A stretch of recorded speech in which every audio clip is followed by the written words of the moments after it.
हे नाथ, हे मेरे नाथ, मैं आपको भूलूं नहीं। हे नाथ, हे मेरे नाथ, मैं आपको भूलूं नहीं।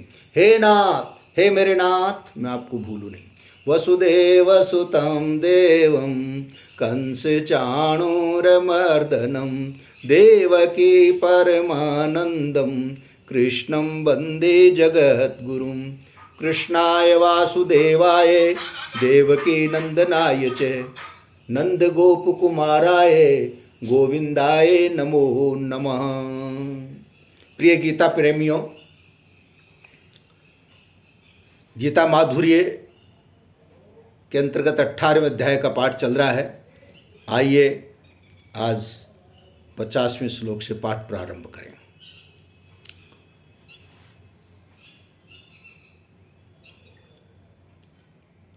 आपने कहा भगवान कि मनुष्य सांख्य योग के द्वारा निष्कर्म सिद्धि यानी ब्रह्म को प्राप्त हो जाता है और उसके सब कर्म अकर्म हो जाते हैं, उसे कर्मों का आंशिक दोष भी नहीं लगता।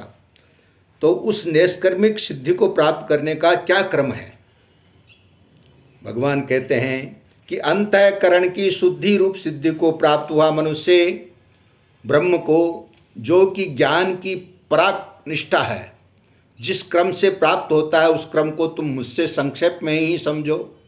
जो सात्विकी बुद्धि से युक्त वैराग्य के आश्रित एकांत में रहने के स्वभाव वाला और नियमित भोजन करने वाला साधक धैर्य पूर्वक इंद्रियों का नियमन करके शरीर वाणी मन को वश में करके शब्दादि विषयों का त्याग करके और राग द्वेष को छोड़कर निरंतर परमात्मा के ध्यान में लगा रहता है, वो अहंकार, हट, घमंड, काम, क्रोध और परिग्रह, भोग बुद्धि से वस्तुओं के संग्रह का त्याग करके तथा ममता रहित एवं शांत होकर के ब्रह्म प्राप्ति का पात्र हो जाता है।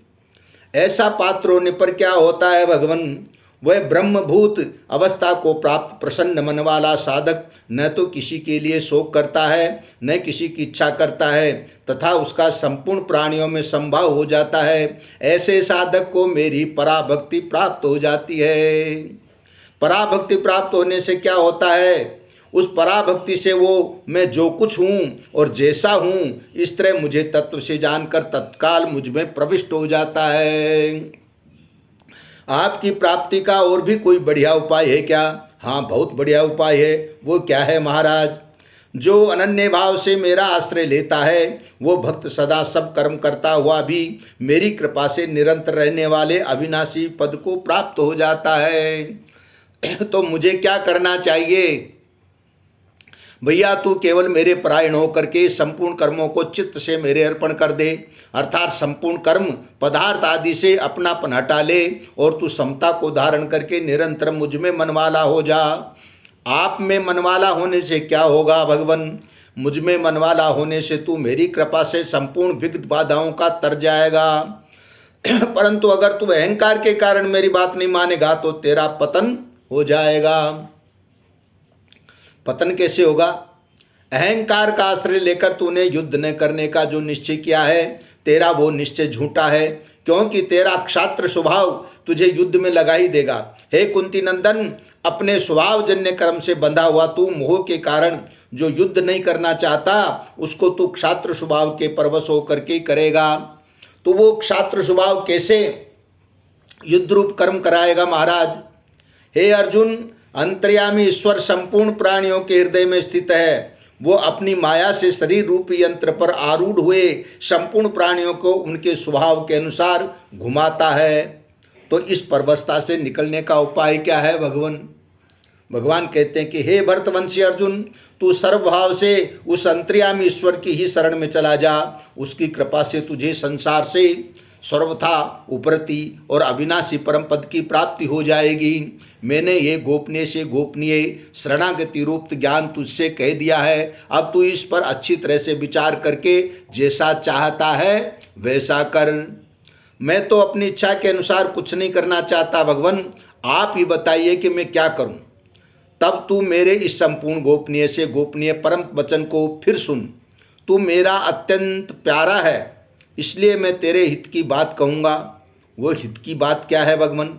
तू मेरा भक्त हो जा, मुझ में मनवाला हो जा, मेरा पूजन कर और मुझे ही नमस्कार कर। ऐसा करने से तू मुझे ही प्राप्त होगा। ये मैं तेरे सामने सत्य प्रतिज्ञा करता हूँ, क्योंकि तू मेरा अत्यंत प्यारा है। अगर मैं ऐसा न कर पाऊँ तो भगवान, संपूर्ण धर्मों का आश्रय छोड़कर तू केवल एक मेरी शरण प्राप्त कर।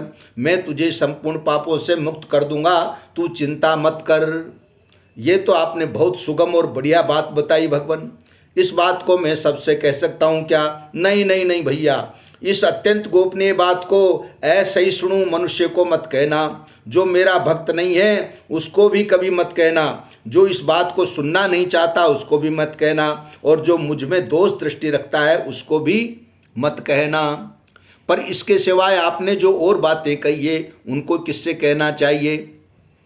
मेरे भक्तों से कहना चाहिए। जो मनुष्य मेरी पराभक्ति के उद्देश्य से इस परम गोपनीय गीता ग्रंथ को मेरे भक्तों में कहेगा, वो निसंदेह मुझे ही प्राप्त हो जाएगा। इतना ही नहीं, उसके समान मेरा अत्यंत प्रिय कार्य करने वाला भी मनुष्य में कोई नहीं होगा, और इस भूमंडल पर उसके समान मेरा प्रिय भी कोई नहीं होगा।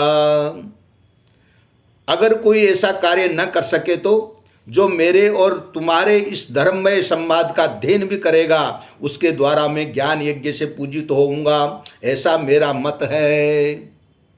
कोई अध्ययन न कर सके तो भगवान, दोष रहित जो मनुष्य केवल श्रद्धा पूर्वक मेरे इस उपदेश को सुन भी लेगा, वो भी संपूर्ण पापों से मुक्त होकर के पुण्य कार्यों के ऊंचे लोकों को प्राप्त हो जाएगा।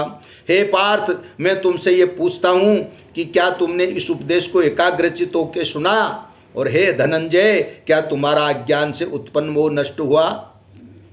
अर्जुन बोले कि हे अच्युत, मेरा मोह नष्ट हो गया और स्मृति प्राप्त हो गई है, पर यह सब हुआ है आपकी कृपा से, उपदेश सुनने से नहीं। मैं संदेह रहित होकर के स्थित हूँ।